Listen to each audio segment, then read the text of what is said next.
할렐루야, 주님을 찬양합니다. 우리 주님의 은혜와 평강이 넘치기를 빕니다. 5월은 실록의 계절, 또 가정의 달입니다. 참 좋은 날이지요. 오늘은 또 촉촉하게 봄비가 내려서 만물이 더 소생하게 됩니다. 5월이 사실 이 설교하기에 가장 부담스러운 달입니다. 가정에 대해서 말씀을 전해야 되는데, 사실 우리 가운데 어려움을 가진 가정들도 있습니다. 그러나 하나님의 이 말씀이 우리 청소년 청년들 또 우리 가정들에게 필요하기 때문에 하나님 말씀을 또 전해야 합니다.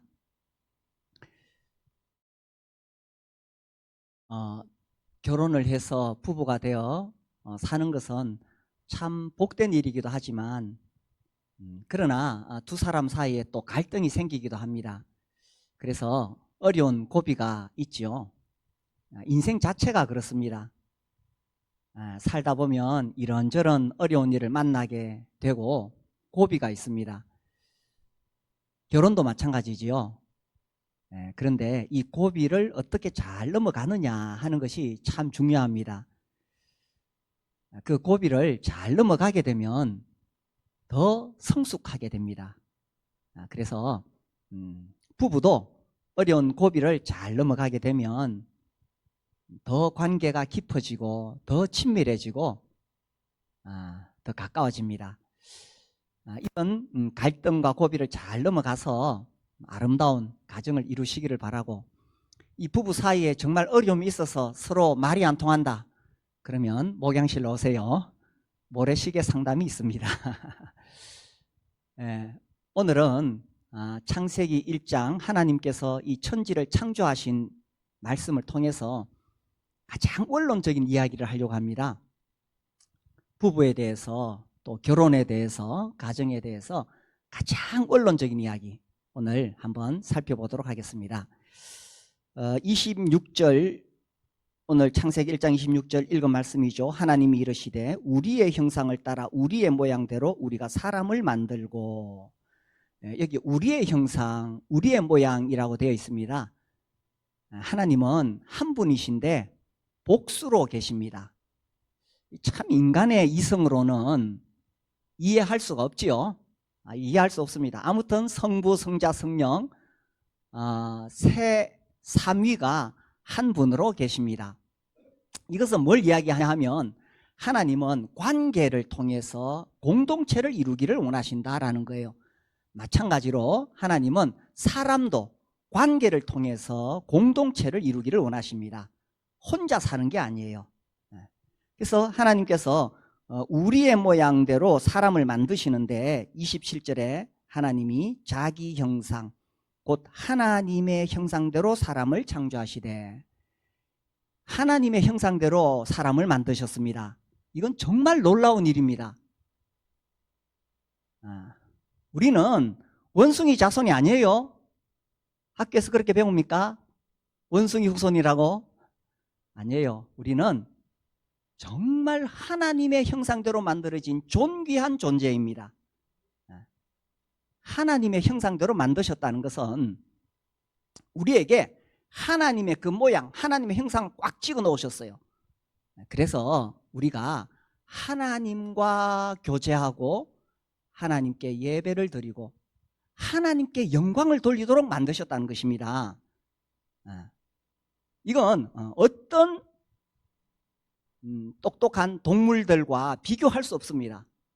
우리에게만 주어진 특권입니다.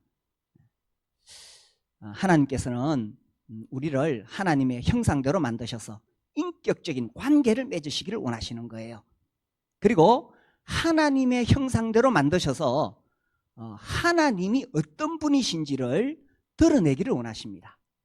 우리를 통해서 하나님의 영광을 드러내기를 원하셔서 우리를 하나님의 형상대로 만드신 거예요. 하나님은 이 온 우주 만물을 통해서 하나님을 드러내시고 영광을 받으십니다.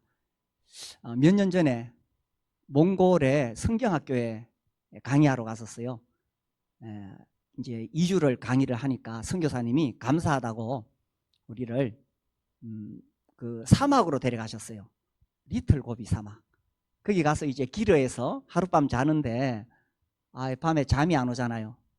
그래서 아내와 함께 밖에 나왔는데, 야, 그 밤 하늘에 반짝이는 별들이 얼마나 아름다운지 모릅니다. 사막의 하늘의 별들, 하늘에서 별이 쏟아지는 것 같다라는 표현이 정말 그대로 이루어집니다. 그런 아름다운 모습을 통해서 하나님의 아름다우심을 보여주시는 거예요. 아유, 이 우주가 얼마나 큰가, 그죠? 이 태양계가 있고 은하계가 있고 우주가 엄청 큰데, 아니 지구에만 생명체가 있느냐? 뭐 사람들은 그래가지고 엉뚱한 상상을 하는데, 하나님께서 아니 이 지구만 만들어도 되는데 왜 이렇게 우주를 크게 만드셨느냐? 우리 하나님께서 얼마나 크신 분인가를 보여주시려고, 하나님의 어떠하심을 보이시려고 그렇게 크게 만드신 거예요. 산에 가다가 골짜기에 핀 꽃을 보세요. 전 기억이 생생해요.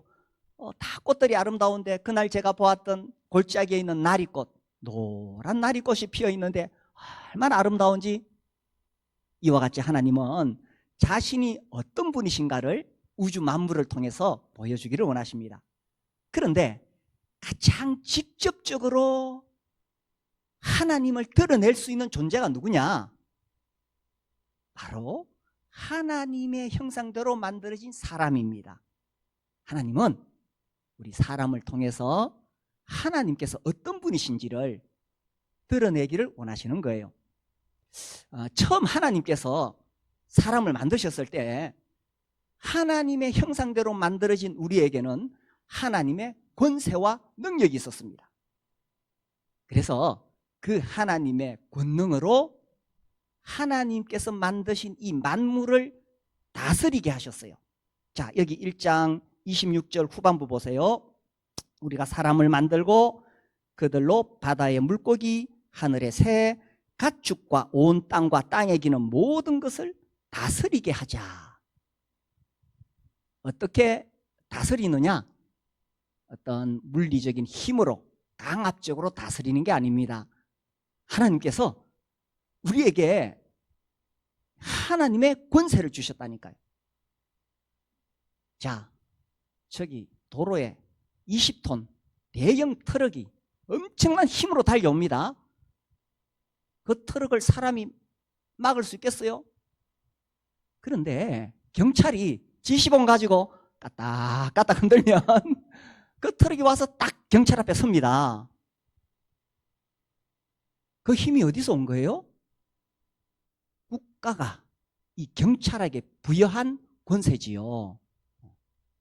하나님께서 사람을 만드셨을 때에, 하나님의 형상으로 만드셨을 때에 그런 권세를 주는 거예요.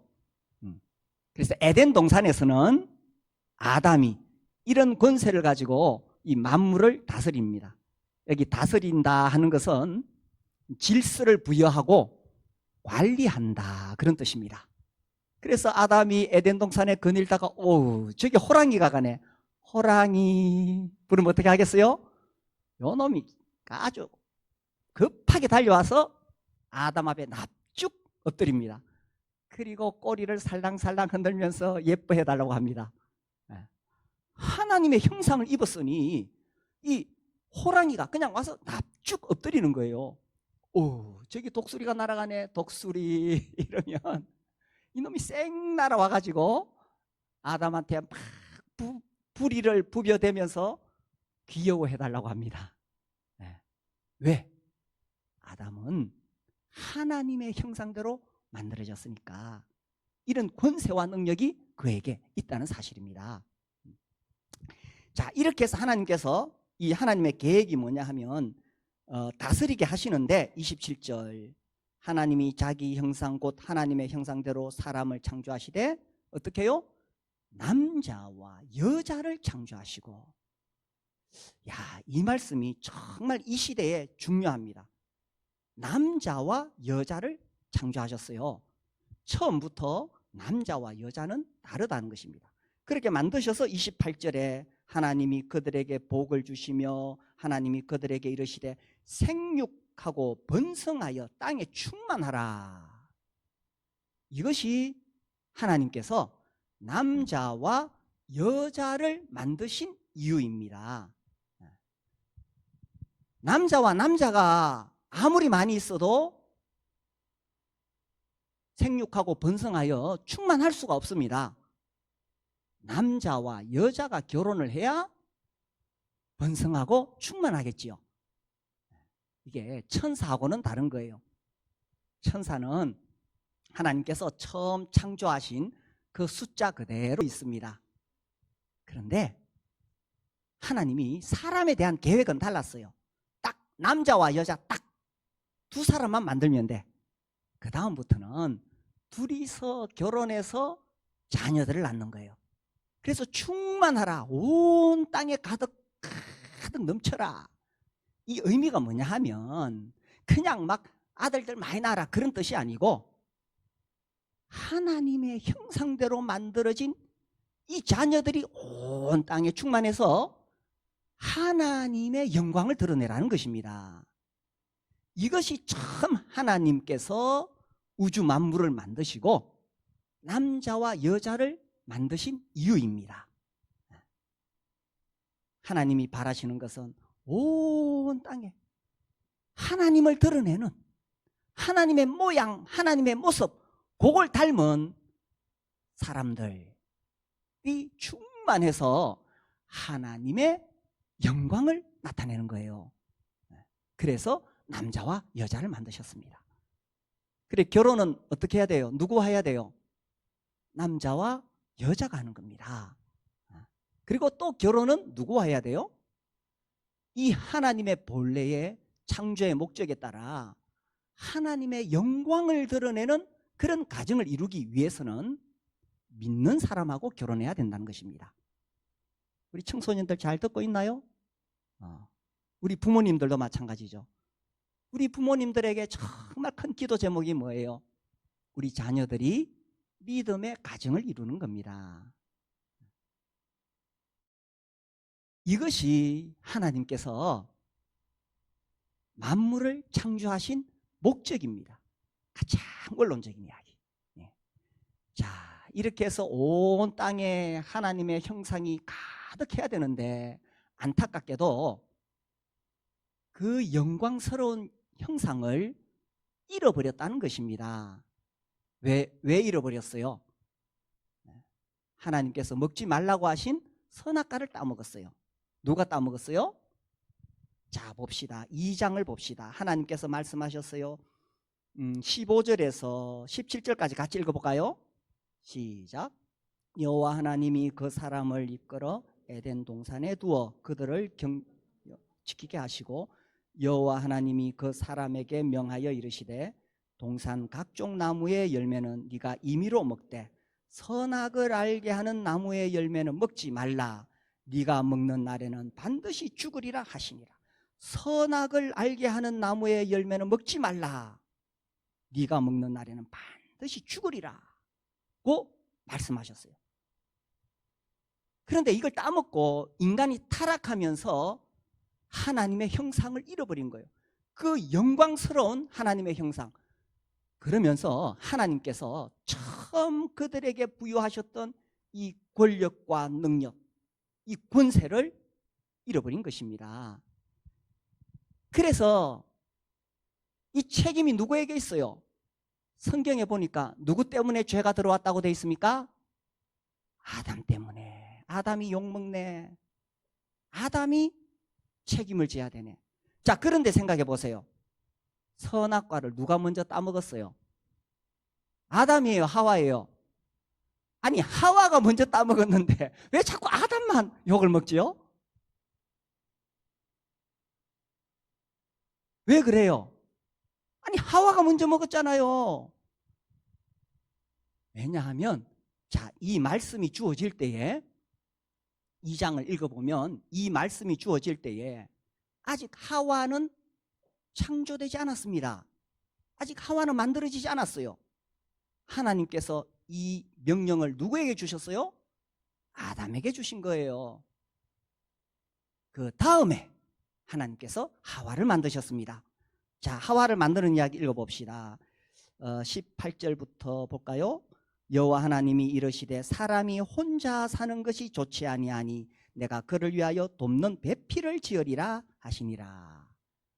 하나님 보실 때에 아담 혼자서는 생육하고 번성하여 충만할 수 있어요, 없어요? 없어요. 그래서 번성하고 충만하도록 돕는 배필을 만드셨어요. 19절 여호와 하나님이 흙으로 각종 들짐승과 공중의 각종 새를 지으시고 아담이 무엇이라고 부르나 보시려고 그것들을 그에게로 이끌어 가시니 아담이 각 생물을 부르는 것이 곧 그 이름이 되었더라. 하나님이 참 이렇게 하신 거예요. 일단 하와를 만드시기 전에 각 생물들을 전부 아담한테 보내셔서 아담아 이름을 지어라. 아담이 이름 지으려고 딱 보니까 호랑이도 암수 짝이 되어 오네. 독수리도 암수 짝이 되어 오네.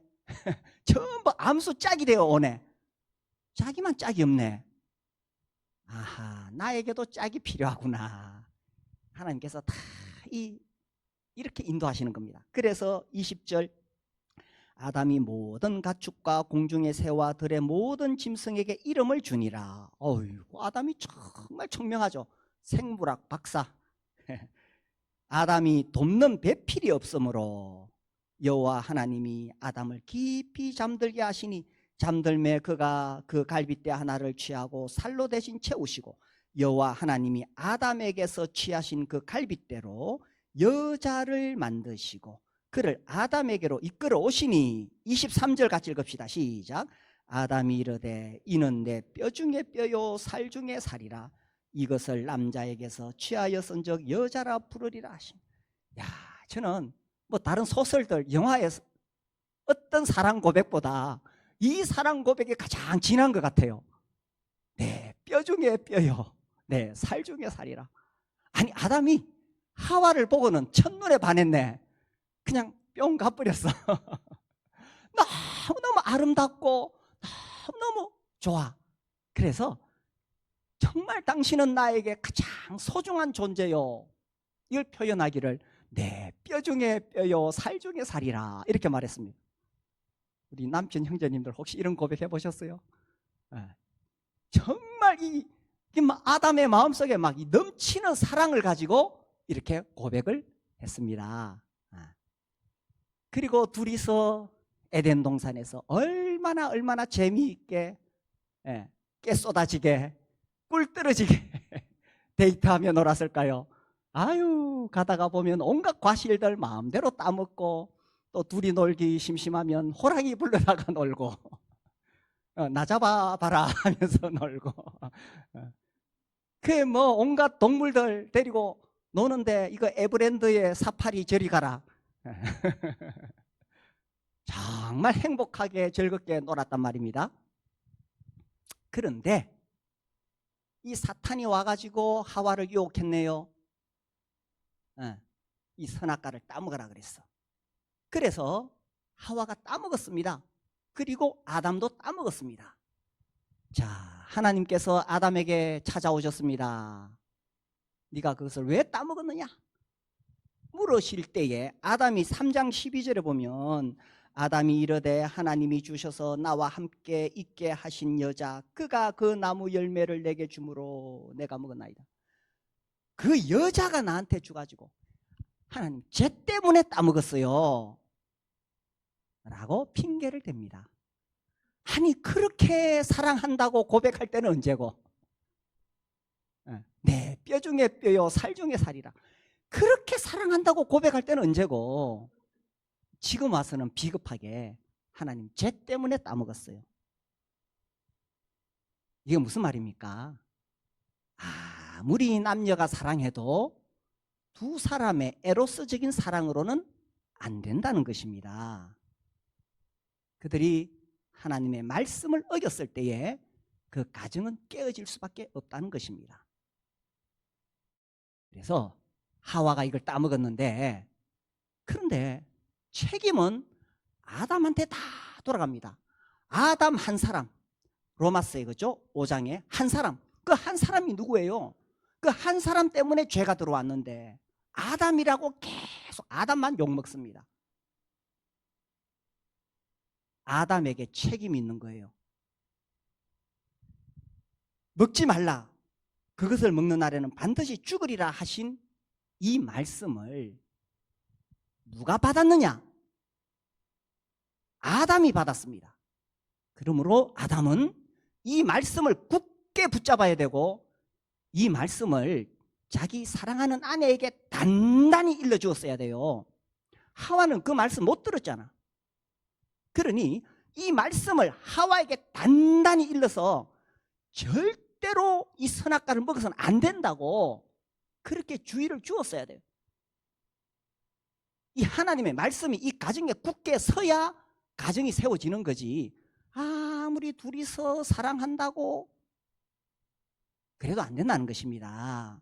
사탄이 들어와 가지고 그 가정을 깨버리는 거예요. 자, 이 하와는 이 2장 17절에 이 말씀을 정확하게 알지 못하고 있었습니다. 창세기 3장 3절을 보실까요? 뱀이 사탄이 물으니까 하와가 이렇게 대답합니다. 하와가 이렇게 대답했어요. 동산 중앙에 있는 나무의 열매는 하나님의 말씀에 너희는 먹지도 말고 만지지도 말라. 너희가 죽을까 하노라 하셨느니라. 2장 17절의 말씀과 많이 다릅니다. 특별히 마지막 결론적으로 죽을까 하노라. 이 표현은 반드시 죽으리라 하는 말씀과 완전히 다릅니다. 왜 이렇게 됐어요? 아담이 하와한테 명심하도록 제대로 안 가르쳤든지 아니면 하와가 듣기는 들었는데 잘 기억을 못하든지 둘 중에 하나겠죠? 그런데 성경은 결국 누구에게 책임을 돌리냐는 거예요. 하와가 아니에요. 성경은 결국 누구에게 책임을 돌리느냐? 온 인류가 에덴 동산에서 쫓겨나 이와 같이 수고와 슬픔 가운데 살아가도록 날 때부터 죄인으로 태어나서 죄 지으면서 살도록 한 이 정말 두려운 이 모든 저주에 대하여 누구에게 책임을 돌리느냐는 거예요. 하와가 아니라 아담입니다. 아담에게 이런 큰 책임이 있었다는 것입니다. 하나님께서 아담에게 주신 이 책임이에요. 자, 그렇게 해서 둘이서 이제 가정을 이루고 자녀를 낳았습니다. 자, 자녀를 낳아서 어떻게 되느냐? 창세기 5장입니다. 5장 1절 이것은 아담의 계보를 적은 책이니라. 하나님이 사람을 창조하실 때에 어떻게 해요? 하나님의 모양대로 지으시되. 그 다음에 2절 남자와 여자를 창조하셨고 또 반복하죠. 남자와 여자라고 이야기합니다. 창조하셨고 그들이 창조되던 날에 하나님이 그들에게 복을 주시고 그들의 이름을 사람이라 일컬으셨더라. 3절 봅시다. 3절 3절 아담은 130세에 자기의 모양 곧 자기의 형상과 같은 아들을 낳아 이름을 셋이라 하였고 아담은 어떤 아들을 낳았어요? 자기의 모양 자기의 형상과 같은 아들을 낳았다 하는 것은 선악과 따먹고 타락한 죄인의 모습으로 아들을 낳았다 하는 것입니다. 이 하나님의 그 고귀하고 영광스러운 형상으로 자기는 그렇게 지음을 받았지만 그러나 선악과를 따먹고 타락한 이후에는 그 모든 영광을 다 잃어버리고 자식 낳으니까 자기와 같은 죄인의 모양을 낳았다는 거예요. 그렇게 되면서 하나님께서 이 사람을 만드시고 복을 주시고 그 주신 그 영광을 다 놓쳐버렸어요. 그때부터 호랑이가 사람에게 덤벼드는 겁니다. 맹수들. 심지어 조만한 모기 요놈도 와가지고 사람을 물고 떴네. 감히 그죠. 하나님의 형상과 권위를 가지고 있을 때는 감히 그렇게 하지 못했는데 사람이 하나님께 반역을 일으키니 만물이 사람에게 반역을 일으키게 되었다는 사실입니다. 자, 그래서 하나님의 창조 원리를 회복해야 한다 하는 것입니다. 회복해야 한다. 그렇게 회복하기 위해서 먼저는 죄인인 우리가 하나님께 가기 위해서 주 예수 그리스도를 주인으로 모시고 죄사함을 받아서 하나님의 자녀가 되어야 됩니다. 예수님을 믿어 구원받은 다음에 이제 회복할 수 있는 길을 하나님께서 열어주신 거예요. 하나님께서 독생자를 이 땅에 보내주셔서 십자가에 못 박아 죽게 하셨습니다. 그 예수께서 십자가에 피 흘리셔서 그 예수님의 피로 하나님께 반역을 일으킨 우리 모든 사람의 죄를 다 씻어주셨어요. 그리고 우리가 이 창조 원리를 회복할 수 있는 길을 열어주신 것입니다. 자, 이렇게 할 때에 이제 결혼을 할 때에 남편의 책임이 있습니다. 남편의 책임이 뭐냐? 하나님 앞에서 우리 가정을 하나님 말씀 위에 세워야 된다. 이게 분명하게 있어야 됩니다.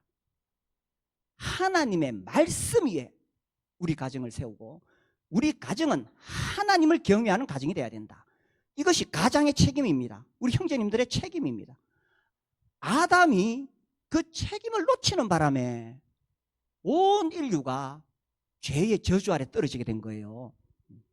이것이 남편의 가장의 큰 책임입니다. 여호수아처럼 여호수아가 자기 민족들 앞에 이야기했죠. 선포했습니다. 오직 나와 내 집은 여호와를 섬기리라. 당신들이 어떻게 하든지 상관없다. 당신들이 우상 섬겨도 상관없다. 나와 내 집은 오직 나와 내 집은 여호와를 섬기리라. 오늘날 세상이 얼마나 악하고 하나님으로부터 멀어지는지 모릅니다. 세상이 어떻게 흘러가든지 상관없다. 오직 나와 내 집은 여호와를 섬기리라. 가장은 이게 가장이에요. 이 가장이 딱 중심이 잡혀 있어야 돼요. 우리 형제님들 책임이 형제님들에게 있습니다. 하와에게 있는 것이 아니고 아담에게 있는 거예요.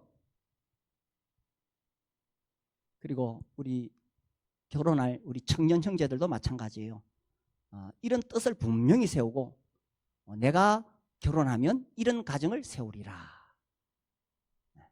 그리고 우리 청년 미혼 자매들은 그런 남자를 만나야 돼. 아유 세상적으로 잘 나가고 멋지고 훌륭하고 물론 그런 것을 다 무시할 수는 없습니다. 그러나 좀 부족해도 이 중심에 하나님을 경외하는 사람인가 이걸 봐야 됩니다. 좀 부족해도 그죠? 정말 중심에서부터 하나님 사랑하고 믿음의 가정을 세우려고 하는 그런 남자 볼 수 있는 눈이 있어야 돼. 그러려면 우리 자매들이 영적인 눈이 있어야 돼요. 안 그러면 다 세속적인 기준으로 판단하면 그런 남자 만나게 돼. 우리 자매들이 영적인 눈이 있으면 딱 보여. 그래서 그런 가정을 이룰 수 있게 되기를 바랍니다. 이게 정말 우리 미혼들에게 전해야 될 하나님 말씀이고 우리 부모님들도 마찬가지죠. 자, 또 아내의 역할이 있습니다. 하나님께서 하와를 만드실 때에 돕는 배필로 만드셨어요. 돕는다는 것은 뭐예요? 누구에게 주도권이 있습니까? 가정에서 남편에게 있습니까? 아내에게 있습니까?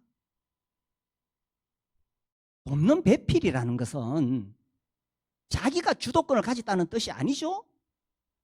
옆에서 돕는다는 거예요. 뭘 도와야 되느냐? 여러 가지 많이 있겠지만 특별히 정말 도와야 될 것은 남편이 하나님의 형상을 회복하도록 돕는 거예요. 남편이 하나님의 말씀을 딱 붙잡고 살아가도록, 하나님을 경외하는 사람이 되도록, 그거 돕는 게 가장 중요한 돕는 배필입니다. 가장 원론적인 이것이 해결이 돼야 가정이 굳건하게 서고, 그래야 하나님께서 하늘에서 은혜의 복을 부어주시는 거예요. 가장 원론적인, 가장 기본적인 이걸 떠나가지고는 하나님의 은혜, 하나님의 복을 받을 수가 없어요. 자, 돕는 배필이에요. 아, 남편이 영 제대로 안 하는 것 같아. 그렇다고 아내가 남편을 바꾸려고 하면 안 됩니다. 남편을 가르치려고 하면 안 됩니다. 절대로 남자는요, 굽히지 않습니다. 남자를 막 바꾸어 보겠다, 내가 한번 가르쳐 보겠다, 안 됩니다. 그냥 돕는 배필이에요. 돕는 배필. 그래서 이 남편을 더 존중하고 사랑하고 섬겨서 정말 남편이 하나님을 경외하는 사람이 되도록, 하나님 말씀으로 가정을 세우도록 내가 돕는 거예요. 그렇게 하다 보면 하나님의 은혜가 부어집니다. 내가 하려고 하면 안 돼. 그러나 내가 정말 낮은 자세로 돕는 배필이 되면 하나님이 하십니다. 하나님께서 그런 역할을 남자와 여자에게 주셨어요. 그래서 이 남편이 정말 하나님 앞에 경외하는데 아내가 제대로 돕지 못하면 자기만 손해입니다. 우리 다윗과 미갈 이야기를 한번 봅시다. 사무엘하 6장.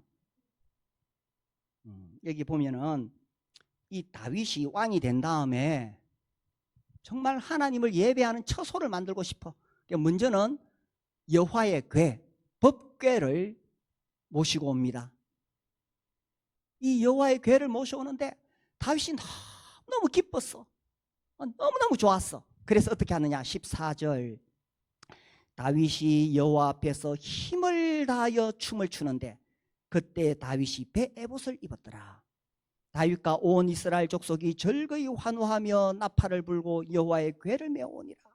이 다윗은 너무너무 좋았어요. 내가 하나님을 더 가까이서 섬겨야지, 내가 하나님께 더 영광을 돌려야지, 너무너무 기뻐했어요. 이렇게 기뻐하면서 오는데 16절, 아내는 어떻게 하느냐, 여호와의 궤가 다윗 성으로 들어올 때에 사울의 딸 미갈이 창으로 내다보다가 다윗 왕이 여호와 앞에서 뛰놀며 춤추는 것을 보고 심중에 그를 업신여기니라. 다윗은 하나님의 사람으로서, 남편으로서, 가장으로서 정말 하나님을 경외하는 사람이었어요. 그런데 미갈은 그런 다윗을 돕지를 못했네. 업신여기니라. 그렇게 해서 20절, 다윗이 자기의 가족에게 축복하러 돌아오매 사울의 딸 미갈이 나와서 다윗을 맞으며 이르되, 이스라엘 왕이, 아마 이렇게 말했겠죠. 비꼬면서, 이스라엘 왕이 오늘 어떻게 영화로우신지. 방탕한 자가 염치 없이 자기의 몸을 드러내는 것처럼 오늘 그의 신복의 계집종의 눈앞에서 몸을 드러내셨도다. 이렇게 비난했습니다. 이 몸을 드러내셨다는 게 무슨 말이냐, 아까 우리가 앞에 읽어보니까 힘을 다하여 춤추다고 돼 있죠. 그죠? 힘을 다해서 춤을 추다 보니 옷이 펄렁펄렁하고 그냥 배꼽이 다 보였던 것 같아. 어쩌면 더 힘을 다해 춤을 추니 바지 춤이 내려갔을지도 몰라요. 배 에봇이라고 돼 있거든. 여기 그 16절 뒤에 여호와 앞에서 뛰놀며 춤춘다고 돼 있는데, 이걸 이제 원어를 해석한 책을 제가 보니까 이렇게 돼 있어요. 다윗이 원을 그리며 빙글빙글 돌아가고 이리저리 뛰어다니며 공중으로 솟구쳐 오르는 장면을 그려내고 있다.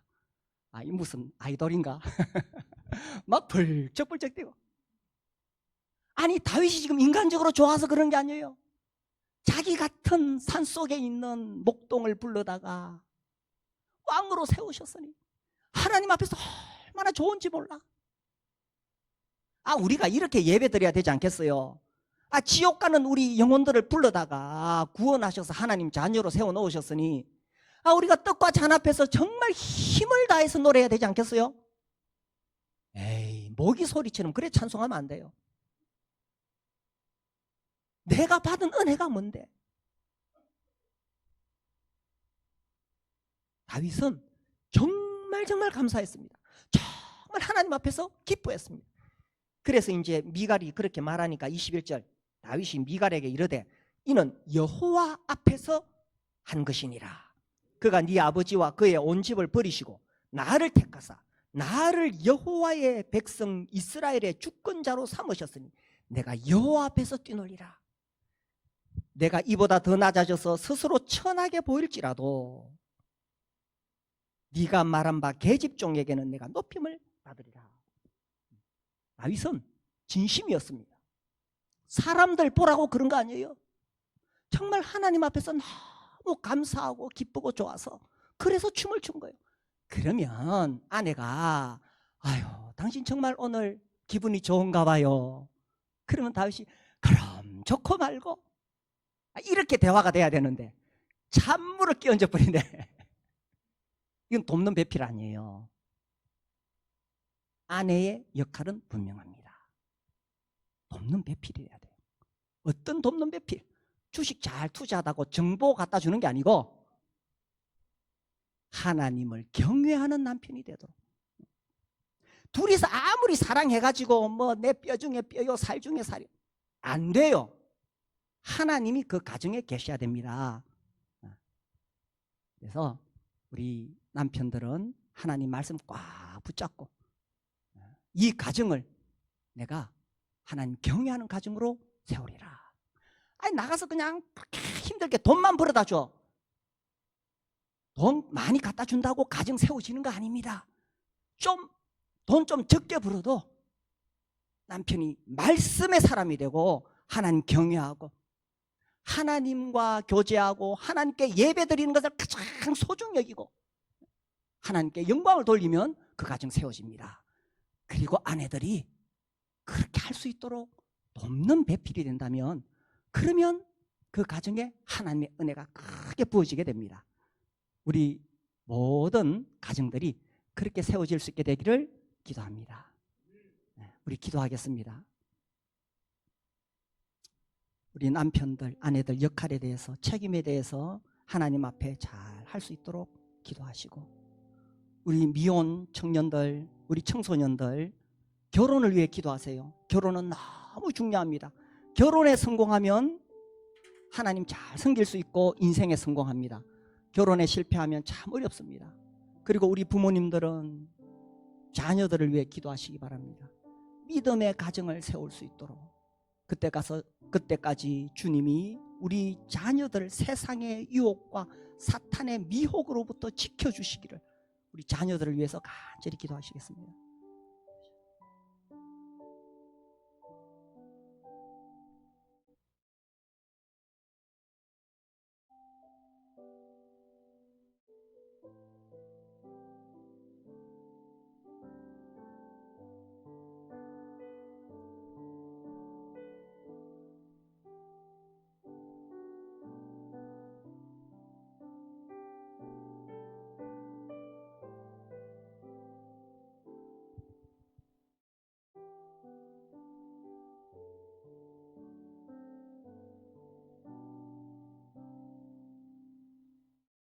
여호와께서 집을 지키지 아니하시면 지키는 자의 수고가 헛되다고 하셨습니다.